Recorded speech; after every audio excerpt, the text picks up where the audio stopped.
আব্বা আজকে মসজিদে আপনি কামটা করছেন কি আজকে? কি করছি? মুই মসজিদে গেছি, সুন্দর মতো নামাজ পড়ে মুই মসজিদ দেবার বাড়ি গেছি, এছাড়া তো মুই কিছু হরি নাই।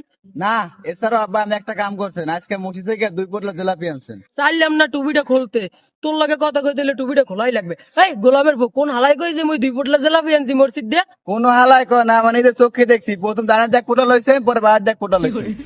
কেমনটা লাগে মাগুর বউ? তুই নামাজ পড়তে যাও না মোর পিছে গোয়েন্দাগারি করতে যাও? আয় মুই না আমাদের ঠিকই যায়, মোর সামনে সুইসের সময় করবেন আর মুই দেখলি দোষ।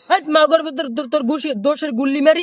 এই নামাজে যাওয়ার সময় যে তোর মাই চিল্লাই চিল্লাই কয় তোর মাল লাগে জিলাপি আনতে, হ্যাঁ মুই কুমির দেন মসজিদ দিয়ে 1 পোটলা জিলাপি দেয়, হ্যাঁ তোমার আল্লাহরই লাগে। তোর মাল লাগে জিলাপি আনতে যাই, তোমার চুরি যাতে আমি 2 নাম্বারই হরা লাগে। আয় টাকা লাগবো, 100 টাকা দেন। কেমনটা লাগে এখন? ও বাপের ব্ল্যাক বোর্ড করে, পোলা হইয়া বাপের ব্ল্যাক বোর্ড করে। ও ওরা ব্ল্যাক বোর্ড হইব না, ওরা ব্ল্যাক ম্যান হইব। তুই আবার পোলা হইয়া বাপের ভুল ধরো। তোর বাপের লগে কেমন কথা কথা তোর মা হিয়াই নাই। আয় যা, ইন্দে সর, টাহাটো নাই, টাকা পয়সা নাই আমার, তুই ইন্দে সর যা। টাহানা দিলে নাকের কাছে না খেলে একটা থাকবো না, সব সাবা করিলাম একেবারে। যা যা, তুই না হল বেশ করে খালি লগে না হল গ্যাসটাও বেশ চালা যা, না হল গ্যাসটাও পারলে বেশ চালাই। টাহা দিবি না, রাত্রে ঘুমায় তোর কিডনি খুললে উড়ে লয়ে যাবে একেবারে।